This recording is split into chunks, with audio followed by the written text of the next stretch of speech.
Bismillahirrahmanirrahim. Assalamualaikum warahmatullahi wabarakatuh. Alhamdulillah, kita bertemu lagi di channel kelas mengaji. Saya doakan kita semua selalu sehat, rezeki dilancarkan, dan kita semakin semangat untuk belajar mengaji ini. Baiklah, pada kali ini sesi kita yaitunya cara cepat dan mudah memahami qalqalah kubra. Sebelum ini kita telah belajar tentang qalqalah sughra, cek saja. Jadi untuk mudah dan cepat memahami qalqalah kubra ini, saya akan berikan caranya seperti ini. Qalqalah kubra ini.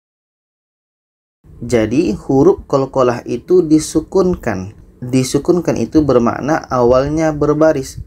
Tapi karena berada pada akhir ayat atau akhir bacaan, maka huruf qalqalah itu disukunkan atau dimatikan. Sekarang kita lihat contohnya ini. Dalam surah Al-Baqarah ayat 44 ini. Ini ba. Ba ini letaknya pada akhir bacaan. Ja ini kita bisa berhenti. Kita boleh berhenti. Boleh berhenti, boleh diteruskan. Jadi kalau kita berhenti di sini, ba ini pendek, maka ba ini kita matikan. Itu namanya huruf qalqalah disukunkan. Asalnya berbaris, akhirnya ba ini mati. Kenapa dimatikan? Karena ba ini pendek. Jadi di sini ada ba yang mati dan letaknya pada akhir. Ini namanya akhir bacaan. Akhir bacaan sebab tanda waqaf. Jadi kita baca qalqalahnya. Kita buat pantulan. Kita baca wa antum tatlunal kitab. Kitab. B-nya itu pantulan. Itulah qalqalah. Kitab. Kitab. Ini ba yang disukunkan. Contoh yang kedua ini dalam surah Al-Baqarah ayat 102 ini. Ini kin. Kin ini pendek kalau berhenti. Jadi karena kin ini pendek, maka kita matikan. Akhirnya di sini ada qa yang mati. Qa mati adalah qalqalah. Dan karena letaknya pada akhir bacaan, itu adalah qalqalah kubra. Ada qa yang disukunkan, ada qa yang dimatikan, dan letaknya pada akhir bacaan di sini, maka ini qalqalah kubra. Kita baca fil akhirati min khalaq. Khalaq. Ada pantulan, itulah qalqalah. Khalaq. Dan pantulannya lebih besar. Lebih besar daripada sughra. Sughra itu kecil saja pantulannya. Nah, itu yang namanya qalqalah kubra. Ini contoh untuk akhir bacaan. Sekarang contoh pada akhir ayat ini, pada ayat 202 surah Al-Baqarah ini.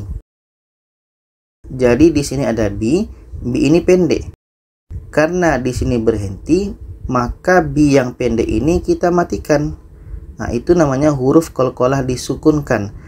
Awalnya berbaris tapi disukunkan, dimatikan karena pendek. Ini kan pendek. Jadi di sini ada ba mati, letaknya pada akhir ayat, maka ini qalqalah kubra. Kita baca wallahu sari'ul hisab.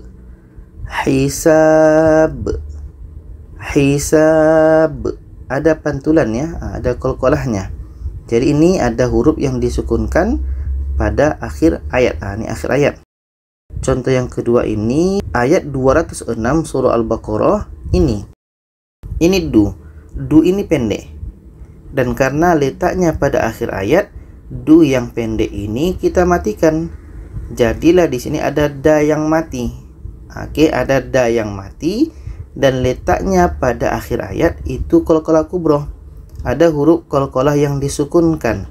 Di sini ada da yang disukunkan, yang awalnya berbaris kita sukunkan, kita matikan.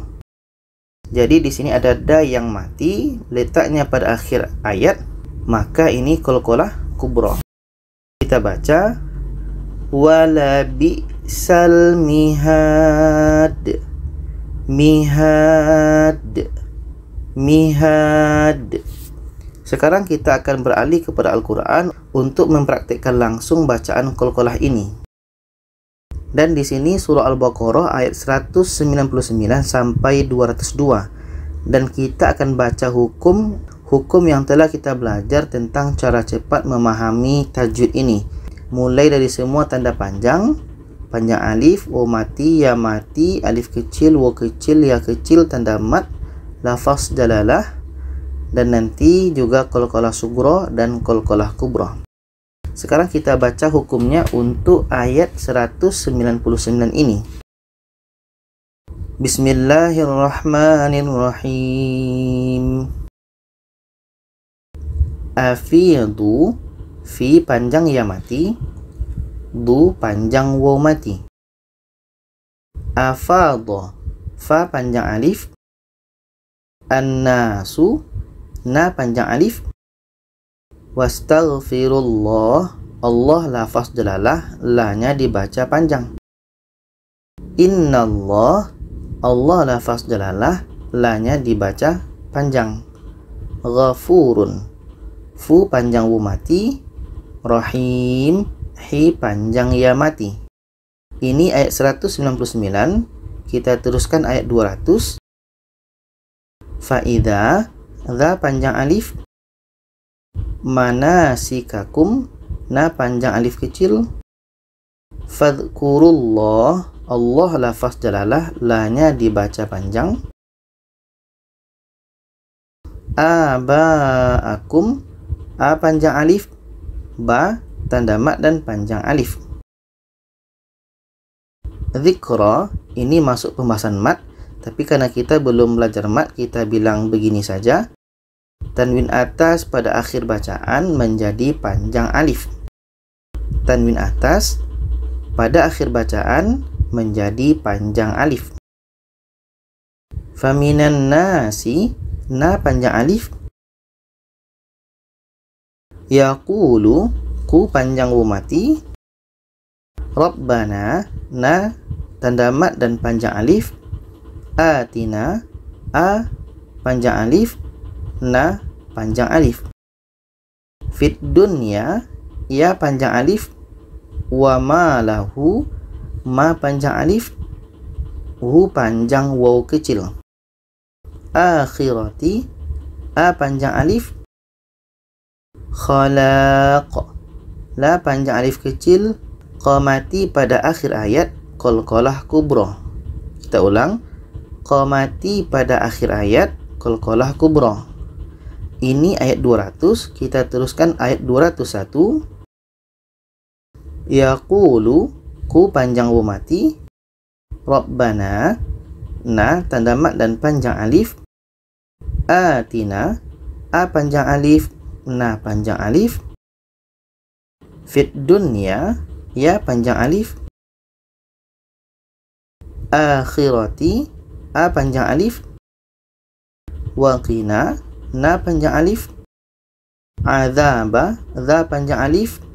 An-nar, na panjang alif. Ini ayat 201. Kita teruskan 202. Ulaika, la tanda mat dan panjang alif kecil. Nasibum, si panjang ya mati. Mimma, ma panjang alif. Kasabu, bu panjang wa mati. Ini kalau berhenti tetap kita baca panjang ya. Wallahu, Allah lafaz jalalah, la-nya dibaca panjang. Sari'u, ri panjang ya mati. Hisab, sa panjang alif. Ba mati pada akhir ayat, qalqalah kubra. Ba mati pada akhir ayat, qalqalah kubra. Untuk ayat 202 ini kita akan baca ayatnya. Ulaika lahum nasibum mimma kasabu. Wallahu sari'ul hisab. hisab. Shadaqallahul azim. Itulah tadi penerangan cara cepat memahami qalqalah kubra. Semoga kita bisa memahaminya. Kalau ada saran, pertanyaan, boleh komen di bawah. Silakan share kepada lainnya. Terima kasih. Wassalamualaikum warahmatullahi wabarakatuh.